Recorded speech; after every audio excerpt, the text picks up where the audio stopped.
سابق chairman P C B اور ممتاز کمیٹیٹر رمیز راجہ نے پی سی بی کو وارننگ دی ہے فخر زمان کے معاملے میں، اور واضح طور پر کہا ہے کہ اگر فخر زمان کو آن بورڈ نہ لیا گیا تو کیا کیا مسائل پی سی بی کو ہو سکتے ہیں۔ پی سی بی ایک بار ان مسائل میں گھر سکتی ہے جو 90s کی دہائی کے وسط میں تھی۔ اب اس حوالے سے رمیز راجہ کا جو موقف ہے میرے خیال میں اس سے بھی زیادہ شاید ڈینجرس صورتحال ہے، لیکن پی سی بی نے اس ٹائم آنکھیں بند کی ہوئی ہیں۔ اطلاع تو یہ تو ہیں کہ عثمان والا کو ہٹایا جا رہا ہے، لیکن اس کے علاوہ کچھ اور معاملات ہیں جو حل طلب ہیں، اور یہاں پر صرف پلیئرز کو ہم ہر چیز میں ذمہ دار قرار دیتے ہیں، لیکن ایسا ہے ہی نہیں۔ اگر میں یہاں کی مثال دوں کہ پاکستان نے انگلینڈ کے خلاف جو آخری 2 ٹیسٹ میچز جیتے، اس میں بھی عاقب جاوید کے ذہن کا کمال تھا، ورنہ پاکستان نے یہ سیریز بھی لگ بھگ گنوا دی تھی۔ اب دورہ آسٹریلیا میں مجھے لگتا ہے کہ عاقب جاوید جس نے وننگ فارمولہ دیا، وہ بھی شاید صورتحال کو صحیح سمجھ نہیں سکے ہیں، کیونکہ وہ سلیکشن کمیٹی کا حصہ ہیں، زیادہ بااختیار ہیں دیگر سلیکٹرز کے مقابلے میں۔ لیکن پاکستان کی جو ٹیم بنی ہے اس میں زیادہ تر وہ کھلاڑی ہیں جو خاص طور پر بیٹرز ہیں، جو کہ ٹاپ آرڈر ہیں، ٹاپ 3 پوزیشن پر ڈومیسٹک کرکٹ میں کھیلتے ہیں، زیادہ تر اوپنرز ہیں۔ ما سوائے عرفان خان نیازی کے ایک بھی ہمارے پاس اسپیشلسٹ مڈل آرڈر بیٹسمین نہیں ہے۔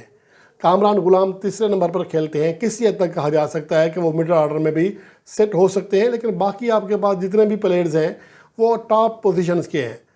تو اپنے پلیئرز کو ایک ایسی مشکل کنڈیشنز میں ایک تو بھیج رہے ہیں، اور ساتھ ان کی جو بیٹنگ نمبر ہے وہ چینج ہوگا، تو یہ ایک میرے خیال میں بلنڈر ہو رہا ہے۔ خیر یہ الگ بحث ہے، بات بہت آگے نکل جائے گی، لیکن مسئلہ یہ ہے کہ رمیز راجہ نے جو وارن کیا ہے پی سی بی کو، وہ اس حوالے سے کہ پاکستان کرکٹ بورڈ کو چاہیے کہ وہ فوری طور پر فخر زمان سے آن بورڈ ہو جائے، بات چیت شروع کرے اور انہیں اعتماد میں لے کہ اس کے بعد آپ کو پاکستان ٹیم میں لیا جائے گا، آپ کا سینٹرل کنٹریکٹ وغیرہ یہ جو بھی چیزیں مسئلے حل کرے۔ کیونکہ اگر سیم ایوب جو کہ ابھی تک 22 T20 انٹرنیشنل میچز میں 150 نہیں کر سکے ہیں، ہمارے ٹیسٹ کیپٹن شان مسعود 1 سے 2 50 پلس اننگز کھیلنے پر، جو کہ اوپننگ بیٹسمین کی ٹیسٹ فارمیٹ میں 50 پر وہ مطمئن ہیں، کہہ رہے ہیں 2-3 50 بنا تو لی ہیں اور کیا کریں۔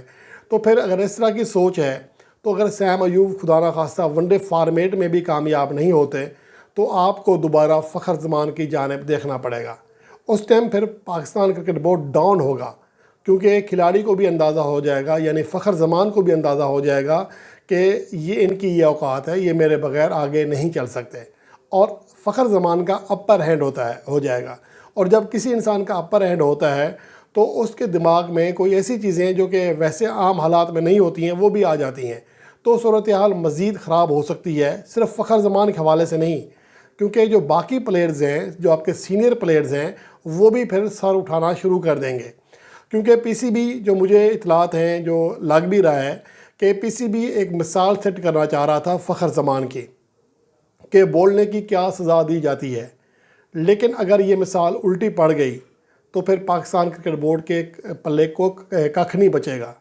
اور یہ جو تمام کھلاڑی ہیں جو ورلڈ کپ 2023 سے پہلے آپ سے من چاہا اضافہ کرانے میں کامیاب رہے تھے، اپنی تنخواہوں میں اپنا من چاہا سینٹرل کنٹریکٹ حاصل کرنے میں کامیاب رہے تھے، وہ ان کی پاور تھی۔ اور ابھی پاکستان ٹیم کی چونکہ کارکردگی اچھی نہیں ہے، اسی وجہ سے کہا جا سکتا ہے کہ کسی حد تک وہ آپ کی ہر بات ماننے کے لیے تیار ہے۔ لیکن آگے چل کر اگر سیم ایوب ناکام ہوتے ہیں، دوبارہ آپ فخر زمان کی جانب دیکھتے ہیں، تو پھر معاملات ایسے نہیں رہیں گے۔ اور یہ وارننگ دی ہے رمیز راجہ نے، میرے خیال میں یہ بالکل صحیح ہے۔ اور اس کے علاوہ جو سیم ایوب کا مسئلہ ہے، اب مجھے نہیں لگتا کہ ایک ہی آپ کے پاس اوپنر ہے۔ T20 فارمیٹ کا اسپیشلسٹ لے کر آئے تھے آپ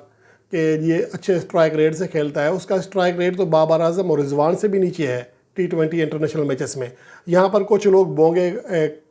اس کو دیکھتے ہیں، کمپیریزن کرتے ہیں پی ایس ایل کے نیشنل T20 کے اسٹرائک ریٹ سے۔ یار نیشنل T20 اور پی ایس ایل الگ چیز ہے، انٹرنیشنل کرکٹ میں کھیلنا ایک الگ چیز ہے۔ محمد حارث کا اسٹرائک ریٹ کیا انٹرنیشنل کرکٹ میں وہی ہے جو ڈومیسٹک میچز میں ہوتا ہے؟ کیا آصف علی کی کارکردگی ویسی ہے جو ڈومیسٹک میں اور انٹرنیشنل میں ہے؟ تو یہ بہت ساری چیزیں ہیں۔ حیدر علی کی بھی ہے، لیکن ابھی ان لوگوں کو شاید یہ بات سمجھ نہیں آتی ہے۔ لیکن میرا سوال یہ ہے کہ سیم ایوب جو T20 اسپیشلسٹ تھا، اب وہ ٹیسٹ اوپنر بھی بن گیا ہے، اب وہ ون ڈے فارمیٹ کا اوپنر بھی بن گیا ہے، تو اور کسی کامیابی کے بغیر یا تو ٹیسٹ فارمیٹ میں کوئی آؤٹ کلاس پرفارمنس دی ہو یا T20 کرکٹ میں کوئی آؤٹ کلاس پرفارمنس دی ہو تو پھر سمجھ آتا ہے۔ لیکن اب ان کے لیے مشکل چیلنج یہ ہے کہ وہ کھیلنے جا رہے ہیں آسٹریلیا کنڈیشن میں، جہاں پر گیند باؤنس کرتی ہے، تو ان کا جو نیو لک شاٹ ہے یا ایک ٹانگ اٹھا کے جو شاٹ کھیلتے ہیں، یہ ان کے لیے مسائل کھڑے کرے گا، کیونکہ جب گیند باؤنس ہوتا ہے تو یہ اس طرح کے شاٹ اور تیز گیند پر اس طرح کے شاٹ کھیلنا ممکن نہیں ہوتا، پاسیبل نہیں ہوتا۔ آپ پاکستان کی پچز پر تو میڈیم پیسر کے خلاف اس طرح کے شاٹ لگا سکتے ہیں، لیکن جب آپ کے سامنے پیٹ کمنس، مچل اسٹارک، جوش ہیزلوڈ ہوں گے اور وہ بھی آسٹریلوی کنڈیشنز میں، تو پھر سیم ایوب کو بہت زیادہ تجربہ چاہیے ہوگا، بہت زیادہ تکنیک سیٹ کرنا پڑے گی، جو کہ ان کے پاس فی الحال ٹائم نہیں ہے۔ لیکن بہرحال سیم ایوب کو پاکستان کے سلیکٹرز نے ایک ایسی بٹھی میں جھونک دیا ہے جہاں پر ان کے بہتر ہونے کے بجائے خراب ہونے کے زیادہ خطرات ہیں۔ لیکن ہماری امید اور دعا یہی ہے کہ سیم ایوب کا کیریئر خراب نہ ہو، باصلاحیت کھلاڑی ہے، ٹھیک ہے اسے غلط موقع پر مواقع دیے جا رہے ہیں، جب ان کی فارم نہیں ہے، جب ان سے رنز نہیں ہو رہے ہیں، انہیں آپ ہر فارمیٹ میں چیک کر رہے ہو، کہیں ادھر لگ جائے ادھر ہو جائے۔ وہ جو لگتا ہے نا ایک اناڑی سا الیکٹریشین جب آتا ہے یا گاڑی کا مکینک ہوتا ہے تو وہ ایسے کرتا ہے، ادھر بھی سوچ لگا کے دیکھتا ہے ادھر بھی کہیں سے تو سٹارٹ ہو جائے گی۔ تو سیم ایوب کے ساتھ وہی سوچ ہے، کبھی ٹیسٹ میں، کبھی T20 میں، کبھی ون ڈے میں لگانے کی کوشش کی جا رہی ہے، لیکن شاید یہ بات بہت کم لوگ سمجھ پاتے ہیں کہ اگر جو یہ سوچ لگانے کی جو پریکٹس ہے، اگر غلط ہو جائے تو چیز جل بن جاتی ہے۔